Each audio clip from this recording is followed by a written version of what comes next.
ഷാഡ്സിയൻ UI എന്നത് വളരെ popular ആയിട്ടുള്ള ഒരു കമ്പോണന്റ് ലൈബ്രറിയാണ്. ഇതിലെ കമ്പോണൻസിനെ ടെയിൽവിൻ CSS ഉപയോഗിച്ച് ഇഷ്ടമുള്ളതുപോലെ നമ്മുടെ പ്രൊജക്ടിന്റെ ഡിസൈൻ അനുസരിച്ചൊക്കെ ഭംഗിയായി സ്റ്റൈൽ ചെയ്ത് മാറ്റിയെടുക്കാവുന്നതാണ്. പലരും ഇത് ഇൻസ്റ്റാൾ ചെയ്യുമ്പോൾ നല്ല രീതിയിൽ എറർ അടിക്കാറുണ്ട്. അപ്പോൾ എറർ അടിക്കുന്നത് എന്താണെന്ന് കൂടി ഞാൻ ഈ വീഡിയോയിൽ പറഞ്ഞു തരുന്നുണ്ട്. സോ സ്റ്റെപ്പ് ബൈ സ്റ്റെപ്പ് ആയിട്ട് നമുക്ക് ഇത് ഇൻസ്റ്റാൾ ചെയ്ത് നോക്കാം. ഇതാണ് ഷാഡ്സിയൻ്റെ വെബ്സൈറ്റ് ui.shadsian.com. അപ്പോൾ ഇതുപോലെ നമുക്ക് ധാരാളം കമ്പോണൻസിനെ സ്റ്റൈൽ ചെയ്ത് വളരെ ഭംഗിയായിട്ട് എടുക്കാവുന്നതാണ്. അപ്പോൾ ഇവിടെ ഇതിൻ്റെ ഡോക്കിലേക്ക് വന്നു കഴിഞ്ഞാൽ ഇൻസ്റ്റലേഷൻ പ്രോസസ്സ് ഉണ്ട്. ഇവിടെ നമുക്ക് ആവശ്യമായിട്ടുള്ള ഫ്രെയിം വർക്ക് നമുക്ക് ഇവിടെ നിന്ന് ചൂസ് ചെയ്യാം. നമ്മളിപ്പോൾ ചൂസ് ചെയ്യുന്നത് വീറ്റ് പ്രൊജക്റ്റാണ്. അപ്പോൾ അതിനകത്തേക്ക് റിയാക്റ്റിൽ ഇൻസ്റ്റാൾ ചെയ്യുന്ന മെത്തേഡ് പറഞ്ഞിട്ടുണ്ട്. അപ്പോൾ നമുക്ക് ഓരോന്നിലൂടെയും സ്റ്റെപ്പ് ബൈ സ്റ്റെപ്പായിട്ട് പോകാം. ആദ്യമായിട്ട് നമ്മളിപ്പോൾ സെലക്ട് ചെയ്തിരിക്കുന്നത് വീറ്റ് പ്രൊജക്റ്റാണ്. അപ്പോൾ ആദ്യമായിട്ട് വീറ്റ് ഇൻസ്റ്റാൾ ചെയ്യണം. അതിന് എൻ്റെ കമാൻഡ് കൊടുത്തിട്ടുണ്ട്. npm create vite at latest കൊടുത്തിട്ടുണ്ട്. അത് കോപ്പി ചെയ്തെടുത്തുകൊണ്ട് നമ്മുടെ VS കോഡിൻ്റെ ഒരു പുതിയ ടെർമിനൽ എടുക്കുക. അവിടേക്ക് കൊണ്ടുവന്ന് നേരെ പേസ്റ്റ് ചെയ്യുക, റൺ ചെയ്യുക. റണ്ണായിക്കൊണ്ടിരിക്കുകയാണ്. അപ്പോൾ ഒരു പ്രൊജക്റ്റ് നെയിം ചോദിക്കും. അവിടെ തൽക്കാലം ഒരു ഡോട്ട് ഇട്ട് എൻ്റർ ചെയ്യുക. പേര് കൊടുക്കുന്നില്ല. രണ്ടാമത് ചോദിക്കുന്നത് ഫ്രെയിം വർക്ക്, ഏത് ഫ്രെയിം വർക്കാണെന്നുള്ളതാണ്. അത് റിയാക്റ്റ് സെലക്ട് ചെയ്യുന്നു. പിന്നെ അതിൻ്റെ ഏത് വേരിയൻ്റ് ആണെന്നുള്ളതാണ്. ഞാനിവിടെ ജാവാസ്ക്രിപ്റ്റ്, ടൈപ്പ് സ്ക്രിപ്റ്റും ഉണ്ട്, ജാവാസ്ക്രിപ്റ്റും ഉണ്ട്. അപ്പോൾ ജാവാസ്ക്രിപ്റ്റ് സെലക്ട് ചെയ്യുന്നു. പെട്ടെന്ന് അത് ഇൻസ്റ്റാൾ ആയി കഴിഞ്ഞിട്ടുണ്ട്. അടുത്ത സ്റ്റെപ്പും ഇവിടെ തന്നെയുണ്ട്. ഇവിടെ പറഞ്ഞിട്ടുണ്ട് നോഡ് പാക്കേജ് മൊഡ്യൂൾ ഇൻസ്റ്റാൾ ചെയ്യാൻ വേണ്ടിയിട്ടാണ്. അപ്പോൾ അതിനിവിടെ npm ഇൻസ്റ്റാൾ കൊടുത്തിട്ടുണ്ട്. നമുക്കത് കൊടുക്കാം. npm ഇൻസ്റ്റാൾ കൊടുത്തു. ഇത് കുറച്ച് സമയം എടുക്കും നോഡ് പാക്കേജ് മൊഡ്യൂളുകൾ ഇൻസ്റ്റാളായി വരാനായിട്ട്. ഇൻസ്റ്റാൾ ആയിക്കൊണ്ടിരിക്കുകയാണ്. ഓൾമോസ്റ്റ് കംപ്ലീറ്റഡ് ആയി വരുന്നു. കഴിഞ്ഞിട്ടുണ്ട്. അപ്പോൾ നമ്മളിപ്പോൾ വീറ്റ് പ്രൊജക്റ്റ് ഇൻസ്റ്റാൾ ചെയ്തു. അതുപോലെ തന്നെ അതിലേക്ക് നോഡും ഇൻസ്റ്റാൾ ചെയ്തു. ഇനി നമുക്കിതൊന്ന് റൺ ചെയ്ത് നോക്കാം. npm റൺ dev അറിയാമല്ലോ. അത് കൊടുത്ത് റൺ ചെയ്തെടുക്കുമ്പോൾ നമുക്കൊരു ലൊക്കേഷൻ കിട്ടും. അത് എടുക്കുക. ഇവിടെ വീറ്റും റിയാക്റ്റും സിമ്പിളായിട്ട് ഇൻസ്റ്റാൾ ആയി കഴിഞ്ഞിട്ടുണ്ട്. ടെസ്റ്റ് ചെയ്യാൻ വേണ്ടിയിട്ട് ഇവിടെ ഒരു കൗണ്ട് തന്നിട്ടുണ്ട്. ജസ്റ്റ് ക്ലിക്ക് ചെയ്ത് നോക്കിക്കഴിഞ്ഞാൽ കുറച്ച് സൂം ചെയ്ത് വെക്കാം. ഇത് വർക്ക് ചെയ്യുന്നുണ്ടെന്ന് അർത്ഥം. അതിന് വേണ്ടിയിട്ടാണ് ടെസ്റ്റിന് വേണ്ടി തന്നിരിക്കുന്നത്. അടുത്ത സ്റ്റെപ്പ് എന്ന് പറയുന്നത് ഇപ്പോൾ വീറ്റ് ഇൻസ്റ്റാളായി, റിയാക്റ്റ് ഇൻസ്റ്റാളായി. അടുത്ത സ്റ്റെപ്പ് എന്ന് പറയുന്നത് നമ്മുടെ ടെയിൽവിൻ CSS ഇൻസ്റ്റാൾ ചെയ്യുക എന്നുള്ളതാണ്. അതിന് വേണ്ടിയിട്ട് ഇവിടെ കമാൻഡ് കൊടുത്തിട്ടുണ്ട്. അത് നേരെ കോപ്പി എടുക്കുക. ഇനി ഇവിടെ കൊണ്ടുവന്ന് ടെർമിനലിൽ കൊണ്ടുവന്ന് ഇപ്പോൾ ഇത് റൺ ചെയ്തുകൊണ്ടിരിക്കുകയാണ്. ഒന്നില്ലെങ്കിൽ ഒരു പുതിയ ടെർമിനൽ എടുക്കുക, അല്ലെന്നുണ്ടെങ്കിൽ ഇതിപ്പോൾ തൽക്കാലം ഒന്ന് ക്ലോസ് ചെയ്യുക. റൺ ചെയ്തുകൊണ്ടിരിക്കുന്നത് Ctrl+C കൊടുത്ത് ഒന്ന് ക്ലോസ് ചെയ്തു. അതിനുശേഷം കമാൻഡ് പേസ്റ്റ് ചെയ്യുന്നു, ജസ്റ്റ് റൺ ചെയ്യുന്നു. അപ്പോൾ ടെയിൽവിൻ CSS ഇൻസ്റ്റാൾ ആയിക്കൊണ്ടിരിക്കുകയാണ്. നമ്മുടെ നോഡ് മൊഡ്യൂൾ പാക്കേജിലേക്ക് ടെയിൽവിൻ CSSൻ്റെ പാക്കേജ് വന്ന് ഇൻസ്റ്റാൾ ആയിട്ടുണ്ട്. ഇവിടെ ഏറ്റവും താഴത്ത് PQRST ടെയിൽവിൻ CSS ഇവിടെ വന്നിട്ടുണ്ട്. ഓക്കെ, ഇനി അടുത്ത പരിപാടി എന്ന് പറഞ്ഞു കഴിഞ്ഞാൽ ഇവിടെ വന്ന് ഈ SRC ഫോൾഡറിനകത്തുള്ള index.cssലേക്ക് ടെയിൽവിൻ CSSൻ്റെ ഈ കമാൻഡ് കോപ്പി ചെയ്തെടുക്കുക. ഇത് ടെയിൽവിൻ CSS 4ൻ്റെ കമാൻഡാണ്. ടെയിൽവിൻ CSS 3യെക്കാളും 4 വളരെ കുറച്ച് ലളിതമാണ് ഇൻസ്റ്റലേഷൻ. 3 ആണെന്നുണ്ടെങ്കിൽ കുറച്ചുകൂടെ സ്റ്റെപ്പുണ്ട്. അപ്പോൾ ഇത് ജസ്റ്റ് കോപ്പി ചെയ്തെടുക്കുക. ദെൻ ഇവിടെ കൊണ്ടുവന്ന് SRC ഫോൾഡറിനകത്തുള്ള index.cssൽ ഓൾറെഡി കുറച്ച് സ്റ്റൈലുകൾ ഇവിടെ ഡിഫോൾട്ടായിട്ടുണ്ട്. അത് കളയുക. അതിനുശേഷം അത് പേസ്റ്റ് ചെയ്യുക, സേവ് ചെയ്യുക. അത്രയേ ഉള്ളൂ കാര്യം. അതിനുശേഷം അത് ക്ലോസ് ചെയ്ത് വയ്ക്കുക, കുഴപ്പമില്ല. ഇനി നമുക്ക് അടുത്ത സ്റ്റെപ്പ് എന്ന് പറയുന്നത് ഇപ്പോൾ ഈ രണ്ട് കാര്യങ്ങൾ കഴിഞ്ഞിട്ടുണ്ട്. ഇനിയിപ്പോൾ അത് ടെസ്റ്റ് ചെയ്യാൻ വേണ്ടിയിട്ട് വീണ്ടും നമുക്കിതിവിടെ റൺ ചെയ്തെടുക്കുക. നേരത്തെ നമ്മളത് ക്ലോസ് ചെയ്തായിരുന്നല്ലോ റൺ ചെയ്തത്.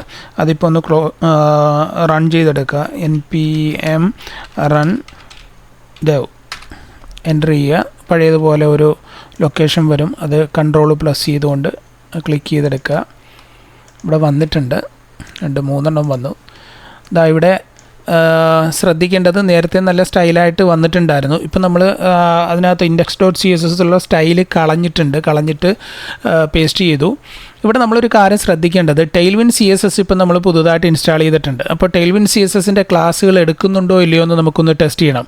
അതിന് വേണ്ടിയിട്ട് നമ്മുടെ app.jsxൽ വന്ന് നിങ്ങൾക്കറിയാം, റിയാക്റ്റ് അറിയാവുന്നവർക്കറിയാമല്ലോ കാര്യങ്ങളെല്ലാം.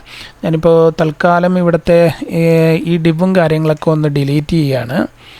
എൻ്റെ ആവശ്യമില്ല. അപ്പോൾ ഇത് ഡിലീറ്റ് ചെയ്യുമ്പോൾ ഇവിടുത്തെ നമ്മുടെ ഇതിനെ ഡിപ്പെൻഡ് ചെയ്തിട്ടുള്ള യൂസ് സ്റ്റേറ്റും കാര്യങ്ങളൊന്നും വേണ്ട, അതും റിമൂവ് ചെയ്യാണ്. ഇവിടെ ഇത്രയും കാര്യങ്ങളും വേണ്ട. app.css കിടന്നോട്ടെ. ഞാനിപ്പോൾ ടെസ്റ്റ് ചെയ്യാൻ വേണ്ടിയിട്ട് ജസ്റ്റ് ഒരു h1 ഇടുകയാണ്, ഹലോ ടെയിൽവിൻഡ്. ഓക്കെ, സേവ് ചെയ്തു.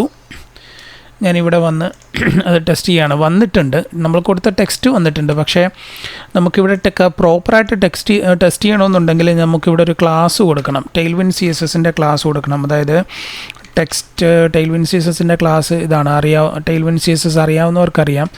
ഇവിടെ ഇത്രയും ഓട്ടോ കംപ്ലീറ്റ് ചെയ്ത് വന്നിട്ടുണ്ട്. ഞാൻ അത് അത്രയും കൊടുക്കുകയാണ്. 3XL font size, font bold, underline.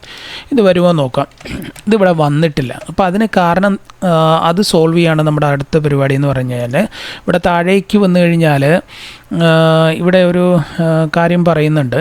അതായത് v.config.ts എന്ന് പറയുന്നൊരു ഫയലുണ്ട്. അവിടെ ഇപ്പോൾ ഉള്ളത് കുറച്ച് കാര്യങ്ങൾ മാത്രമേ ഉള്ളൂ. വീറ്റും അതുപോലെ തന്നെ റിയാക്റ്റിൻ്റെ ഇത് മാത്രമേ ഉള്ളൂ. നമുക്കിപ്പോൾ ടെയിൽവിൻഡ് CSS ഇൻസ്റ്റാൾ ചെയ്തിട്ടുള്ളതുകൊണ്ട് നമുക്ക് അതിൻ്റെയും കൂടെ പാത്ത്, ഇവിടെ പാത്ത് പറഞ്ഞിട്ടുണ്ട്, ടെയിൽവിൻഡ് CSSൻ്റെ പാത്തും പറഞ്ഞിട്ടുണ്ട്. അതുപോലെ തന്നെ ഇവിടെ റിയാക്റ്റ് മാത്രമേ ഉള്ളൂ. നമുക്ക് ടെയിൽവിൻഡ് CSS കൂടി ഇവിടെ കൊടുക്കേണ്ടതുണ്ട്. അപ്പോൾ ഇത് തൽക്കാലം ഇത് മൊത്തം കോപ്പി ചെയ്തെടുത്തുകൊണ്ട് നേരെ ഇവിടെ കൊണ്ടുവന്നത് ഓവർ റൈറ്റ് ചെയ്യുക, സേവ് ചെയ്യുക. ഇനി നോക്കുക, ഇനി ആ കാര്യങ്ങൾ നമ്മൾ കൊടുത്ത സ്റ്റൈലുകൾ അത്രയും അവിടെ കൃത്യമായിട്ട് വന്നിട്ടുണ്ട്. ഇപ്പോൾ വീറ്റ് ഇൻസ്റ്റാളായി, റിയാക്റ്റ് ഇൻസ്റ്റാളായി, അതിനകത്തേക്ക് ടെയിൽവിൻഡും ഇൻസ്റ്റാളായി. ഇനി നമ്മുടെ മെയിൻ കാര്യമാണ് എന്താണ്, നമ്മുടെ കമ്പോണൻറ്റ് ലൈബ്രറിയായ ഷാർട്ട്സിയൻ UI ഇൻസ്റ്റാൾ ചെയ്യുക എന്നുള്ളതാണ്. ഇവിടെ ഡോക്യുമെൻറ്റേഷനിൽ വന്നു കഴിഞ്ഞാൽ അത് ഇൻസ്റ്റാൾ ചെയ്യാനായിട്ടുള്ള കമാൻഡ് ഇവിടെ കൊടുത്തിട്ടുണ്ട്. നമുക്കത് കോപ്പി ചെയ്തെടുക്കാം. നേരെ ഇവിടെ ടെർമിനലിൽ കൊണ്ടുവന്ന് ഇപ്പോൾ ഇത് റണ്ണായിക്കൊണ്ടിരിക്കുകയാണ്. നേരത്തെ പറഞ്ഞ പോലെ പുതിയൊരു ടെർമിനൽ എടുക്കുക, അല്ലെങ്കിൽ തൽക്കാലം ഇപ്പോൾ റണ്ണായിക്കൊണ്ടിരിക്കുന്ന ക്ലോസ് ചെയ്യുക, Ctrl+C കൊടുത്ത് അതിനുശേഷം നമുക്കത് പേസ്റ്റ് ചെയ്ത് നോക്കാം. തീർച്ചയായിട്ടും ഇവിടെ ഒരു എറർ വരുന്നതാണ്. ഞാൻ റൺ ചെയ്യുകയാണ്. ഇവിടേക്ക് അത് റണ്ണായിക്കൊണ്ടിരിക്കുകയാണ്. അവിടെ ഒരു എററായിട്ട് വന്നിട്ടുണ്ട്. അപ്പോൾ അതിൻ്റെ കാര്യങ്ങളാണ് നമ്മളിനി പറയാൻ പോകുന്നത്. എന്തുകൊണ്ടാണ് ഇവിടെ ഒരു tsconfig.json എന്ന് പറയുന്ന ഒരു ഫയൽ നമുക്കിവിടെ റൂട്ട് ഫോൾഡറിൽ ക്രിയേറ്റ് ചെയ്യേണ്ടതുണ്ട്. ഇവിടെ ഡോക്യുമെൻറ്റേഷനിൽ വന്നു കഴിഞ്ഞാൽ കാണാം. ഇവിടെ താഴേക്ക് വന്നു കഴിഞ്ഞാൽ ts.config.js എന്ന് പറയുന്ന ഒരു ഫയൽ ഇവിടെ ക്രിയേറ്റ് ചെയ്യണം. അപ്പോൾ ഇവിടെ നമുക്ക് ക്രിയേറ്റ് ചെയ്യുമ്പോൾ നമ്മൾ ജാവാസ്ക്രിപ്റ്റ് പ്രൊജക്റ്റാണ് അവിടെ നമ്മൾ ചൂസ് ചെയ്തിരിക്കുന്നത്. അതുകൊണ്ട് തന്നെ TS മാറ്റി JS ആക്കണം. TS എന്ന് പറഞ്ഞാൽ ടൈപ്പ് സ്ക്രിപ്റ്റ്, നമ്മൾ ജാവാസ്ക്രിപ്റ്റ് ആയതുകൊണ്ട് JS ആക്കുക. അപ്പോൾ ഇത് നേരെ കോപ്പി ചെയ്തെടുക്കുന്നു. ഇവിടെ റൂട്ട് ഫോൾഡറിൽ കൊണ്ടുവന്നിട്ട് ന്യൂ ഫയൽ. അപ്പോൾ TS മാറ്റി JS ആക്കാനായിട്ട് മറക്കരുത്. JS എടുക്കുന്നു, അത് ക്രിയേറ്റ് ചെയ്തു. അതിനുശേഷം ഇവിടെ പറഞ്ഞിരിക്കുന്ന ഇത്രയും സാധനങ്ങൾ കോപ്പി ചെയ്തെടുത്തുകൊണ്ട് നേരെ ഇവിടെ കൊണ്ടുവന്ന് അത് അതിൻ്റെ റൂട്ട് പാത്ത് കറക്റ്റ് ആക്കാൻ വേണ്ടിയിട്ടാണ്. ഇപ്പോൾ ഇവിടെ ഒരു എറർ ലൈൻ വരുന്നുണ്ട്. അതിന് കാരണം നമുക്ക് ഇതിൻ്റെ ആവശ്യമില്ല. കാരണം ടൈപ്പ് സ്ക്രിപ്റ്റ് ആണെന്നെങ്കിൽ മാത്രമേ ഇത്രയും ഫയലൂടെ ക്രിയേറ്റ് ചെയ്യേണ്ടതുള്ളൂ. നമുക്ക് ജാവാസ്ക്രിപ്റ്റ് ആയതുകൊണ്ട് ഇതിൻ്റെ ആവശ്യമില്ല. നമുക്ക് അത്രയും ഡിലീറ്റ് ചെയ്യാം. ഓക്കെ, ദെൻ സേവ് ചെയ്യുന്നു. ഓക്കെ, ഇപ്പോൾ അതിനുശേഷം ഇനിയിപ്പോൾ നമുക്ക് നോക്കാം, നമ്മുടെ ഷാർട്ട്സിയൻ ഇൻസ്റ്റാൾ ചെയ്ത് നോക്കാം. npx ഷാർട്ട്സിയൻ അത് ഇവിടെ കൊണ്ടുവന്ന് റൺ ചെയ്യാണ്. റണ്ണ് കൊടുക്കുന്നു. അല്പം സമയമെടുക്കും. ഷാർട്ട്സിയൻ റണ്ണായിക്കൊണ്ടിരിക്കുകയാണ്. അപ്പം ഏത് കളർ വേരിയൻ്റാണ്, അതായത് ഒരു ബേസ് കളർ ഇത് ഷാർട്ട്സിയൻ പാക്കേജിനുണ്ട്. അപ്പോൾ അത് ഏതാണെന്നുള്ളത് നമുക്ക് ചോദിക്കുകയാണ്. സിങ്കാണ് അത്യാവശ്യം നല്ലൊരു പാക്കേജ്, നല്ലൊരു ബേസ് കളർ, അത് എൻ്റർ ചെയ്യുകയാണ്. അവിടെ റണ്ണായിക്കൊണ്ടിരിക്കുകയാണ്. അവിടെ എൻ്റെ ലെഫ്റ്റ് സൈഡിൽ എൻ്റെ ഡിപ്പെൻഡൻസിയൊക്കെ ഇൻസ്റ്റാൾ ആയിക്കൊണ്ടിരിക്കുകയാണ്. അങ്ങനെ ഷാർട്ട്സിയനും സക്സസ്ഫുള്ളി ഇൻസ്റ്റാൾ ആയി കഴിഞ്ഞിട്ടുണ്ട്. ഇനി നമുക്ക് ഷാർട്ട്സിയൻ വർക്കാവുന്നുണ്ടോ എന്ന് ടെസ്റ്റ് ചെയ്യാം. അതിന് വേണ്ടിയിട്ട് ഇവിടെ ഡോക്യുമെൻറ്റേഷനിൽ തന്നെ ഫസ്റ്റ് ഒരു ബട്ടൺ കമ്പോണൻറ്റ് കൊടുക്കുന്നുണ്ട്. അപ്പോൾ ഈ ബട്ടൺ കമ്പോണൻറ്റ് നമ്മൾ ആദ്യമായിട്ട് റൺ ചെയ്തെടുക്കുക, അതിൻ്റെ കമാൻഡ് റൺ ചെയ്തെടുക്കുക. അതിനുശേഷം ആ ബട്ടൻ്റെ കമ്പോണൻറ്റ് നമ്മൾ ഫയലിൽ യൂസ് ചെയ്യുക. അതാണ് രണ്ട് പ്രോസസ്സാണ് നോർമലി ഒരു കമ്പോണൻറ്റ് ഇവിടെ യൂസ് ചെയ്യുന്ന രീതി. അപ്പോൾ ആദ്യമായിട്ട് ഈ ബട്ടൻ്റെ കമ്പോണൻറ്റിൻ്റെ കമാൻഡ് നമുക്ക് റൺ ചെയ്തെടുക്കുക. കോപ്പി ചെയ്തെടുത്തു. അതിനുശേഷം ഇവിടെ കൊണ്ടുവന്ന് പേസ്റ്റ് ചെയ്തു. അവിടെ അത് റണ്ണായിക്കൊണ്ടിരിക്കുകയാണ്. ബട്ടൺ കമാൻഡ് റണ്ണായിക്കൊണ്ടിരിക്കുകയാണ്. ചെക്കിംഗ് രജിസ്ട്രി ഇൻസ്റ്റാൾ ആയിക്കൊണ്ടിരിക്കുന്നു. അത് ഇൻസ്റ്റാൾ ആയിട്ടുണ്ട്. അതിനുശേഷം നമുക്ക് ആ കമ്പോണൻറ്റ് യൂസ് ചെയ്യാം. നമുക്ക് ജസ്റ്റ് ഇവിടെ ഇത് മാത്രം എടുത്താൽ മതി. പിന്നെ അതിനുശേഷം ഇവിടെ ഇതും കൂടെ ഇമ്പോർട്ട് ചെയ്യണം. ആദ്യമായിട്ട് ബട്ടൺ കമ്പോണൻറ്റ് നമുക്ക് കോപ്പി ചെയ്തെടുക്കാം. നമ്മുടെ JSX ഫയലിൽ app.jsxൽ കൊണ്ടുവന്ന് ഇവിടെ താഴേക്ക് കൊണ്ടുവന്ന് ജസ്റ്റ് പേസ്റ്റ് ചെയ്യാം. അതിനുശേഷം ഇവിടേക്ക് അത് ഇമ്പോർട്ട് ചെയ്ത് ആ കമ്പോണൻറ്റ് നമുക്കിവിടെ ഇമ്പോർട്ട് ചെയ്ത് കൊടുക്കണം. സേവ് ചെയ്തു. നമുക്കിനി ടെസ്റ്റ് ചെയ്യാം. റൺ ചെയ്തെടുക്കണം, മറന്നുപോയി. npm run dev റൺ ചെയ്തെടുത്തു. നേരത്തെ പോലെ ഒരു ലൊക്കേഷൻ വന്നു, അത് ക്ലിക്ക് ചെയ്യുന്നു. ഇവിടെ അത് റണ്ണായിക്കൊണ്ടിരിക്കുകയാണ്. പഴയത് ക്ലോസ് ചെയ്യുക. ഇതിവിടെ വന്നിട്ടുണ്ട് സക്സസ്ഫുള്ളി. അത് നമ്മുടെ 4 കാര്യങ്ങളും വീറ്റ്, റിയാക്റ്റ്, അതിനുശേഷം ടെയിൽവിൻഡിൽ വന്ന എറർ നമ്മൾ പഠിച്ചു. അതിനുശേഷം ഷാഡ്സിയൻ ഇൻസ്റ്റാൾ ചെയ്തു, അതിൻ്റെ ഒരു പാക്കേജ് ഇൻസ്റ്റാൾ ചെയ്ത് നോക്കി. ഇനി അടുത്തതായിട്ട് ഇതിൻ്റെ ഒരു കളർ ചേഞ്ച് നമ്മൾ പറഞ്ഞല്ലോ, ടെയിൽവിൻ CSS യൂസ് ചെയ്തുകൊണ്ട് നമുക്കിതിനെ മോഡിഫൈ ചെയ്ത് മാനിപ്പുലേറ്റ് ചെയ്തെടുക്കാം. അതിന് വേണ്ടിയിട്ട് ക്ലാസ് നെയിം നമുക്കൊരു BG കൊടുക്കാം. ഇവിടെ ഡബിൾ കോട്ട്സ് കൊടുക്കുക. BG ഒരു ടെയിൽവിൻ CSSൻ്റെ ഒരു BG കൊടുത്തു, സേവ് ചെയ്തു. ഇവിടെ അത് ചേഞ്ചായി വന്നിട്ടുണ്ട്. അപ്പോൾ ഇതുപോലെ ഇതിനകത്ത് ധാരാളം ലെഫ്റ്റ് സൈഡിൽ നോക്കിയാൽ ധാരാളം കമ്പോണൻസ് ഷാഡ്സിയൻ UIലുണ്ട്. അത് ഓരോന്നും എടുത്തിട്ട് ഇപ്പോൾ ഫോർ എക്സാമ്പിൾ ഇപ്പോൾ ഇവിടെ കറോസൽ എടുക്കാം. അതിൻ്റെ ഓരോന്ന് എടുക്കുമ്പോഴും 2 മെത്തേഡുണ്ട്. ഒന്ന്, അത് ആദ്യമായിട്ട് ഇവിടെ വന്ന് അത് ഇൻസ്റ്റാൾ ചെയ്യണം, അതിൻ്റെ പാക്കേജ് ഇൻസ്റ്റാൾ ചെയ്യണം.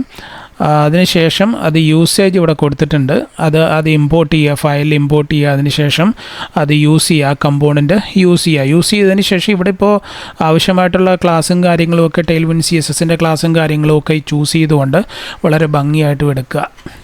അപ്പോൾ ഇത്രയേ ഉള്ളൂ ഷാഡ്സിയൻ്റെ കമ്പോണൻറ്റ് ലൈബ്രറി ഇൻസ്റ്റാൾ ചെയ്യുന്ന മെത്തേഡ്. അപ്പോൾ ഈ 4 രീതിയിലൂടെ പോകണം. ആദ്യം വീറ്റ് ഇൻസ്റ്റാൾ ചെയ്യുക, അതിനുശേഷം റിയാക്റ്റ്, പിന്നെ ടെയിൽവിൻഡ്, പിന്നെ വീറ്റ്. അപ്പോൾ ഞാൻ ഇടയ്ക്ക് 1-2 കാര്യങ്ങൾ എറർ വരുത്തിക്കൊണ്ട് തന്നെ ഞാനത് സോൾവ് ചെയ്യുന്ന രീതിയും പറഞ്ഞിട്ടുണ്ട്. ഇനി ബാക്കിയുള്ള കമ്പോണൻറ്റുകളെല്ലാം നിങ്ങൾ നോക്കിയിട്ട് അത് മനസ്സിലാക്കി വയ്ക്കുക. ശ്രദ്ധിക്കേണ്ട ഒരു കാര്യം, നമ്മൾ ടെയിൽവിൻ CSS ഉപയോഗിച്ചുകൊണ്ട് സ്റ്റൈൽ ചെയ്തെടുക്കണം.